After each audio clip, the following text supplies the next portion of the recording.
with the following collection of... What's up, Staunch Gang? Welcome to 2026. I've been holding off on talking about American Head Charge for quite a while. For some reason, I don't know. They're a group I often revisit though, and I love them. However, I recently discovered a little something about myself. When it comes to a lot of these bands, especially the ones I cover here, the nu metal stuff, if you will, well, it turns out, a lot of my fond memories and whatnot from those groups, I guess, they're basically based on like a single album, usually. I know that's probably pretty obvious to anyone who watches my stuff when I think about it, when I look back. I don't realize that, you know what I mean? Especially when I get a full scope of everything after, going back and looking in and actually appreciating these groups. But I've seen people complain about it in the comments, so I just have to say something about it. Most recently on my video about Cold, go check out that one next. And it's like the comments, like, well, why are you even talking about these bands if you only ever knew one album? Hey, it's my channel, piss off. And honestly, same could be said here with American Head Charge. I mean, I was only ever familiar with their major label debut, The War of Art. In fact, I kind of had the band all wrong this whole time. I always thought that they kind of like got a new singer and carried on and put out some crappy albums or something. I don't know where I got that from. But I don't know. I thought that this whole time up until recently when American Head Charge's singer Cameron Heacock appeared on the notorious YouTube channel SoftWhite Underbelly. One hell of a channel. Of course I recommend it, but you're probably already watching. And in my opinion, man, that was one of their best ones. That was one of their best interviews with Cameron that they did. And watching that heartbreaking interview, well, it prompted me to finally make my own videos. Like I said, I've been wanting to forever. And I don't know, maybe I decided because I want to, maybe ride the recent Underbelly wave, I don't know, views or whatever, but also to largely discover the group's music for really the first time and kind of give you guys my overall thoughts on the group. You can go watch the full interview, the full heartbreaking tale on the SoftWhite Underbelly channel. And I'm sure other YouTubers have already tackled this band before, but I want to try to figure out what made the band work. What made them stick out, and why American Head Charge's music remains so relevant even today. Let's dig into the self-destruction of American Head Charge.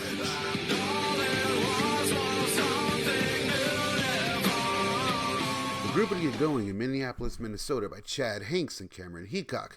And well, it's safe to say that the dark cloud that would follow the band around their entire career was also a founding member of the group, as these dudes did meet in rehab. Now, Cameron states in the Underbelly interview that, well, he had great parents, he had a great childhood and whatnot, but it was the music, seeing bands like Hendrix and Nirvana, and being fascinated with the idea of artists kind of like becoming legends and dying young, the 27 factor, it was that idea that he seems to have romanticized instead of feared or taken as a warning, and he stated how he was going to go down that road one way or another. He knew that from an early age, so nobody's fault, I suppose, but it was that sheer love of music, man, that got the band going in the first place. Even Cameron had never sang in front of an audience, or anyone for that matter. He says that he never sang out of the shower, and when they got the band going, it was Chad that said, hey, you're the singer, man. And so Cameron had to step up. And according to Wikipedia, they had a variety of different names before landing on the Head Charge moniker. I think the main other name they went by was Flux. However, I couldn't find any music from that name or anything if they did release any. So if anyone knows, in the comment below, maybe I missed it. I don't know. But what is out there are some standout early demos.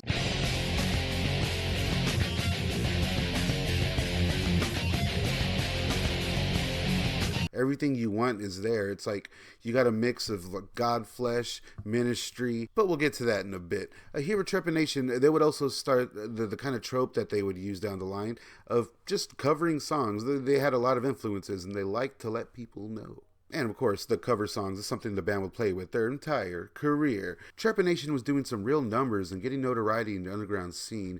And it was when the band forced themselves into a System of a Down show. They basically forced themselves on the bill. It was later on, I guess, it was about after that tour for sure, that it was Rick Rubin. He was asking the guys System of a Down. He's like, hey, is there any band out there I should be checking out? And he was like, let me think about it. Not really. Oh, wait a minute. There's this band, American Head Charge. I got their demo. It was pretty nuts, man. These dudes worked their ass off, and then suddenly they're in Rick Rubin's ear. I mean, talk about your good fucking luck. But again, The talent was there when it came to American Head Charge, and I think that sooner or later, they would have scored a deal. Needless to say, all of this came as a welcome shock to the band, to go from a struggling touring group to a struggling touring group who now had the support of Rick Rubin and American Recordings. I mean, goddamn. And all things considered, I think Rubin did a great job producing here. In fact, if he did anything, I mean, the production from the demos to the mainstream record is night and day. And the sound they had here, it was a real shock to the heavy music landscape. Like, I wonder what would happen if they got Ross Robinson to produce this thing. Production and everything's still there. Like, it's not as raw, the industrial sounds, but it's all still very industrial. And, the group is always compared to Ministry, which I get that. Don't get me wrong. They are obviously, influenced by acts like Ministry.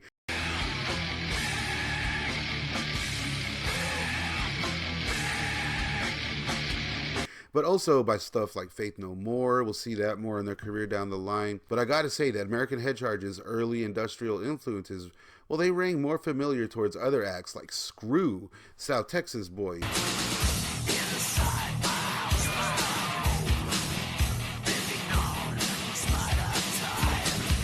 Just more aligned and more aggressive. A lot more samples happen in there with Trepanation. But you know what I'm saying. They're playing with a lot of samples and whatnot. But I gotta say, man, is like the one thing that made American Head Charge stand out of the bunch is Cameron Heacock's vocals.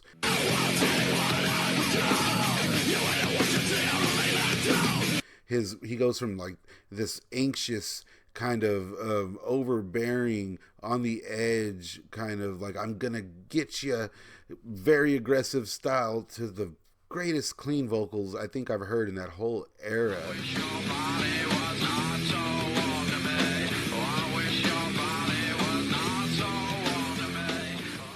It really is just a thing of beauty. With the War of Art, we saw some kick-ass singles as well. Stuff like Just So You Know, whose video features a Blink and You Miss It cameo from Clown, who I think did a remix of this track or something. Yet the track that got me into the group was All Wrapped Up. I remember vividly going to a friend's house after school and watch a bunch of band videos, you know what I mean? The stuff that was like, oh, you too hot for TV. It was on a DVD-RW. And, it had videos of groups like Cradle of Filth, I remember, and Rammstein, of course, and the band All Wrapped Up video. Apparently this thing was banned because it used real blood or animals, or I don't know.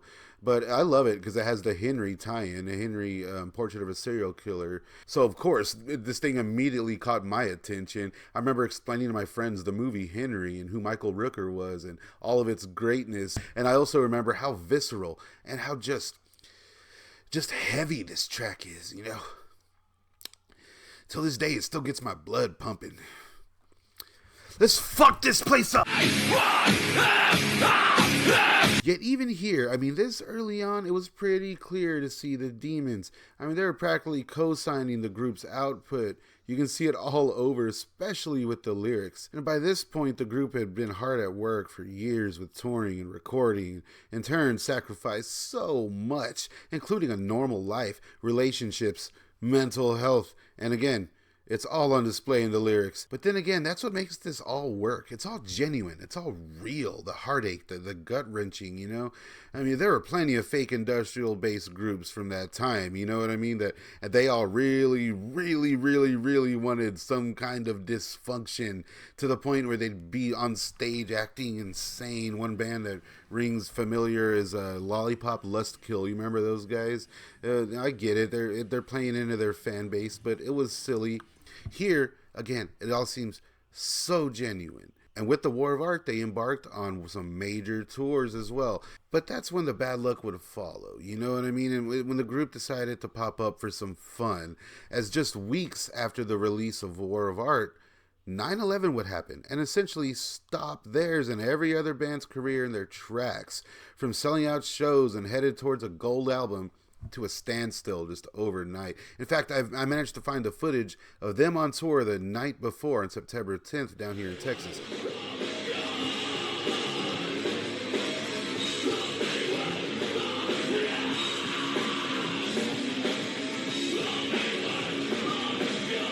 Crazy to think, how much would change after this moment. Even, with 9/11 though, the War of Art left its mark on the metal landscape in a way that no other album could have at the time. And the pressure was on to deliver a follow-up regardless of any tragedies, and sad to say, that would for sure be a recurring theme here. Tragedy.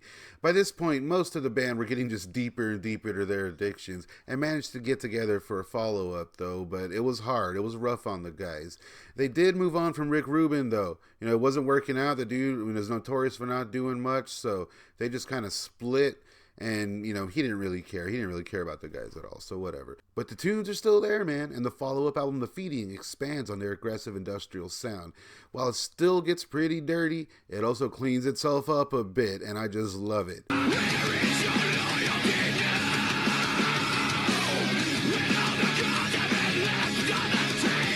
The fans were still there too. The touring cycle would come around and reach much further, honestly. And the group were able to kind of pick up where they tragically halted previously. The album itself, well, it may not have been as successful, sales-wise or whatever, but there was some pretty good singles here too. I remember that one with Chuck Liddell in the music video. All things considered, their tours were getting some big numbers. They toured with acts like Static X, Soil, probably Nonpoint or some shit. They did some big festivals. But, as it is with American Head Charge, tragedy struck. Again, I kind of have to keep saying how much the substances had taken hold of the band by this point. And that is what ultimately led to the death of Brian Otteson during the tour. Sad to say, man. There were no criminal charges or anything. It was an OD, you know what I mean? He was found in his bunk. But it was revealed during the SoftWhite Underbelly interview that Cam had a giant bottle of just different, pills and whatnot. Now, that was known before, but what really wasn't known is that, most of that, if not all of it, was Cameron's. It was his idea to have that, is what he said. And ultimately, he wore that guilt on his sleeve. And, well, in his veins. And after a 3-day break for the funeral, they regrouped and went out on tour with Static X, which was probably the wrong move, as they were all just in a bad space, you know what I mean? But the show must go on. The feeding must go on. And a lot of this is chronicled in the DVD Can't Stop the Machine, something that was for sure on loop during my youthful smoke sessions from down here in Texas. I tell you what. But the darkness had taken hold. Certain members just kind of delved into their respective demons, but there were still plans for a new album. And I think this is where I got confused in thinking that there was a different singer or something, because Cameron, he was said to be getting clean around this time. He was having a hard time writing, and they managed to get a track or two done before he went MIA, but, struggling with sobriety and everything, that's what forced him to disappear. And so Chad Hanks will let the fans know via his blog that Cameron basically wasn't able to be in the band anymore, saying, at this point, Cameron no longer gives being in American Head Charge any sort of top priority, which is sad, seeing as how he has such amazing and unique voice. And Chad went on to say, referencing the demos, I couldn't wait to hear it on these songs. However, we're looking forward to some new blood, a young, hungry soul that doesn't sound like anyone else, and is ready to work his ass off. So after some time searching, a few demos were cut with different singers. I couldn't find any of those. Again, let me know down below if I missed them. But I know one of them featured the dude from the Revolting Cocks, so that's cool. But as fate would have it, Cameron popped back up with an email and had some demos finished with his vocals.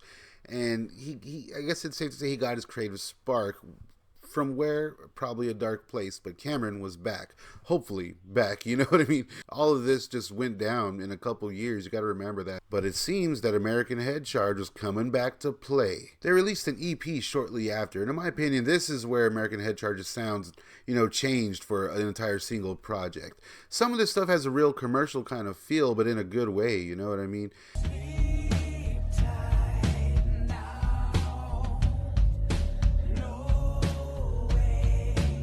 And it's obvious here that Cameron was a fan of Faith No More. This is where I first started to notice. However, it does feature one of my least favorite covers from the guys, if I'm being honest, and one of the weakest covers of that track in general. Of course, I'm talking about Patti Smith's Rock and Roll. Well, you know.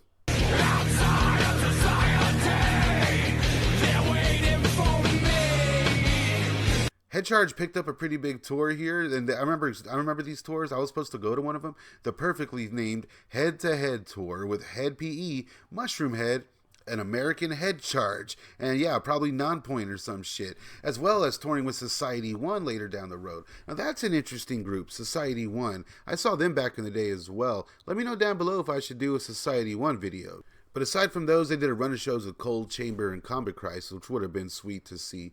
All gearing up for a new album the whole time. An album that was funded directly through Indiegogo with a very successful campaign. So as soon as the guys were off the road, they got right back to the studio to record. And that's when we got Tango Umbrella from Napalm Records.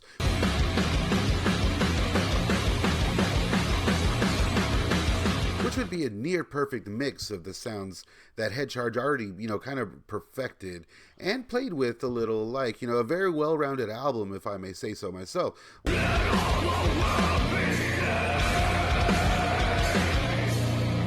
While the rawness from the War of Art days was, let's say, tamed, the band's musical hunger was back in full effect.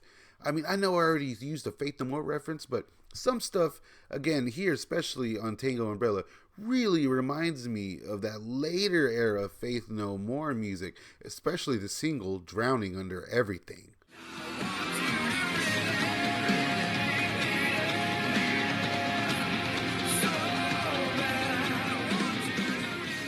Oh man, I love that song. And I really think the guys are headed in a very interesting direction here with Tango Umbrella. Although it was safe to say that the writing was on the wall, I guess. Things were still pretty goddamn crazy with the guys, as far as personal issues go. Drugs and alcohol, creeping the way back in. It's safe to say that the band of the future was just always at risk at all times. Even the title of the album, Tango Umbrella, is like a UK military slang for an airplane going down, going belly up. But that being said, I gotta stand by this album. There's some very good stuff on this. And I know a lot of this probably has to do with the lineup changes. That was a big deal with these guys as well, as the soul of the group has always been Chad Hanks and Cameron Heacock. Those guys were the driving force. Everyone else was sort of along for the ride. At this point, though, they had some longtime members. The guitarists had been there through the long haul, you know what I mean? So the band was real tight, but there was also some new members coming in, and I think that's what kind of forced them to change their sounds up. But we're here with Tango Umbrella, man. Love it. But that's really the soul of American Head Charge, in my opinion. The torment, the struggle, or the trepidation of the band. Just trying to keep things together, all the while just losing it and just using the music as therapy, like we all do. And Cameron's vocals, man, they never cease to go to some very real and heartbreaking places their entire career, honestly. Which is the reason they made a real mark on the supposed new metal landscape again, in my opinion. But not even 4 months after Tango Umbrella was released, members Ted Hollows and Chris Embry abruptly left the band, hinting at even more struggles behind the scene. I don't know how successful the touring and all that was for this album, but it seems to have things just fell apart. And not a year after that, co-founder Chad Hanks was pronounced with a terminal illness due to his long-time hepatitis and refusal to put down the bottle, you know what I mean? So you got to remember, American Head Charge was and always will be Cameron and Chad. These guys met in rehab when they were young and essentially took over the world when they started a band. I mean, really, just two dudes jamming led to a record deal, world tours, a career. But Chad's refusal to stop drinking doomed him in the end. As Cameron stated, Chad basically went to his basement and leaving Las Vegas to himself, essentially drinking himself to death. But damn, man, this was a major, major blow to Cameron. The guys managed to regroup for a tribute show, though, featuring a lot of heavy hitters, kind of just help out and to celebrate their friend. I wish I could find some footage of that, but apparently Chad Hanks' School of Rock students performed a Faith No More cover, Land of Sunshine. So awesome. Little did American Head Charge know, though, this would kind of be their last show to date. This happened in 2017.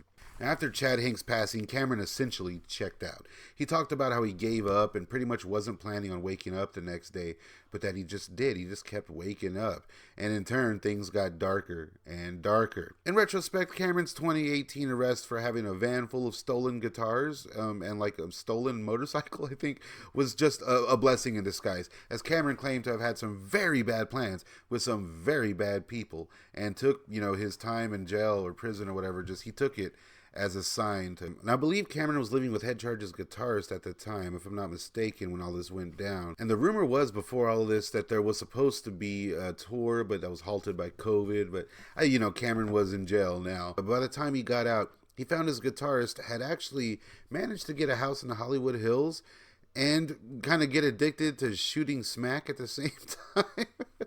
So goddamn. And this part's nuts in the SoftWhite Underbelly video. It's so heartbreaking.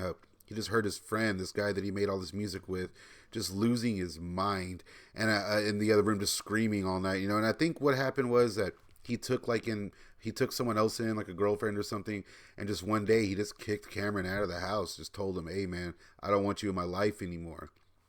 Which, not only meant the official end of the band, but also meant that Cameron was now homeless. Been so much negative, like every person I've lost in my life has been like almost directly a result of my involvement in the band, and a state that sadly persists till this day.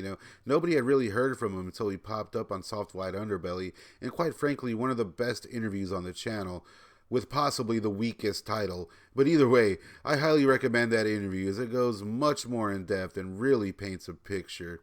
I wanted to maybe get some funds together for the guy, for Cameron, but that wasn't something I was able to find. I was trying to figure out a way, and that people were looking for him or whatnot.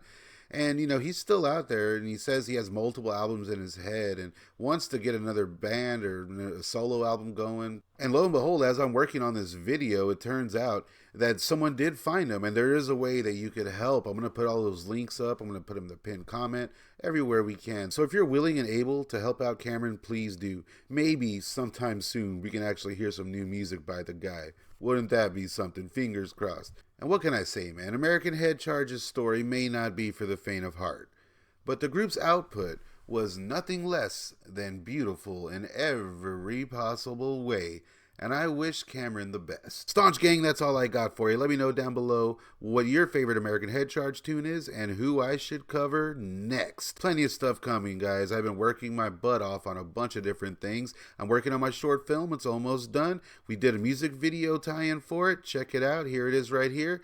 And check out this other video after you like, comment, and subscribe. Hit that notification bell. Thanks.